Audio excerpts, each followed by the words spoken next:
doing business in Africa. You can't afford to be without Africa Investor.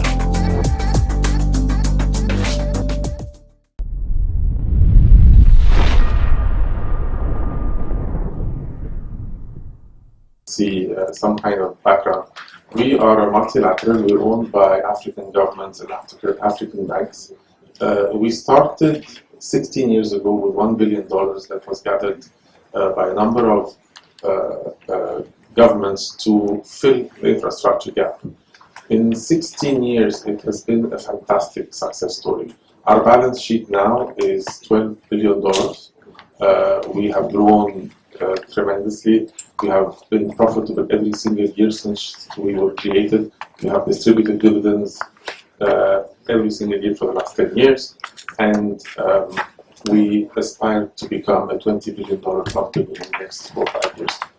Now, I want to take you from the billions and trillions to how we get things done on the ground. One important point, we're the second highest rated institution in all of Africa. We actually provide guarantees to African governments to save on their Eurobonds instead of going to the markets borrowing at 15, 16%.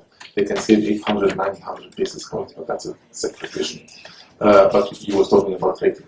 So I want to give you a few examples of actual projects on the ground. And these projects are difficult, but our attitude is that we are not a checkbook. We are solution providers. And that's why I lost my hair.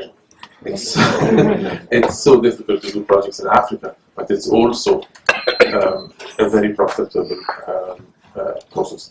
So let me start with renewable energy first. 3 years ago, we had three renewable assets across all of Africa, and we said there is no way we will be that small in renewable energy. We have to be the largest player in Africa. And the way to do this is there's a number of things. One, to find the right partners. Two, to have a mixed strategy of acquisitions, early stage development, turning concept papers into bankable projects and executing on them. Fast forward 3 years, we are the largest renewables player in Africa because we partnered with the right partners. We have Masdar as a partner. We have the Mansour family from Egypt, and we have EDRT. We made acquisitions in the projects that Dr. Mahmoud mentioned, the most successful solar project in Egypt. And now we have 15 operating assets with cash flows in South Africa, in Senegal, in Egypt, and Djibouti. But then we also, on the problem-solving kind of example, Djibouti imports half of its power from Ethiopia and imports diesel to burn to produce the second half of its power. We have worked with the government to build a wind farm that was inaugurated last month with the president of Djibouti.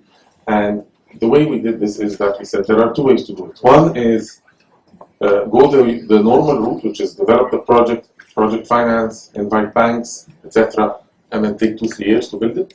Or we went in with our equity, we did 100% equity investment into the project, got it done in 2 years' time, and now Djibouti has 50% of its power that is green and has saved a lot of foreign exchange from importing either diesel or power. If we go to the critical minerals, which is the second example, 30 to 40% of every single mineral in a battery, in an electric vehicle, is in Africa. Copper, cobalt, lithium, nickel, manganese, all of these are in Africa. And it varies from having underneath our feet 30% of the world capacity up to 90%.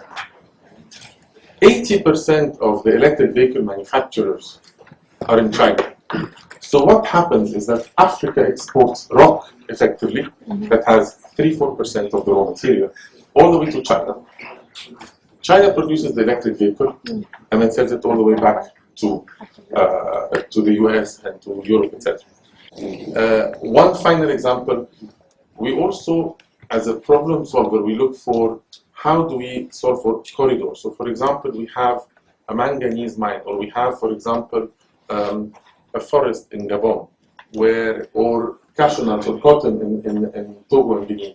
We build special economic zones. But then if you build special economic zones to attract industries, to add value, you need to transport the raw materials. So we also build rail and roads. You get to the industrial zone, but then you have the final product that you need to export. So we also build ports to be able to export the project. So it's all about how do you find the solution, not how do you fund the project. Thank you. Doing business in Africa, you can't afford to be without Africa Investor.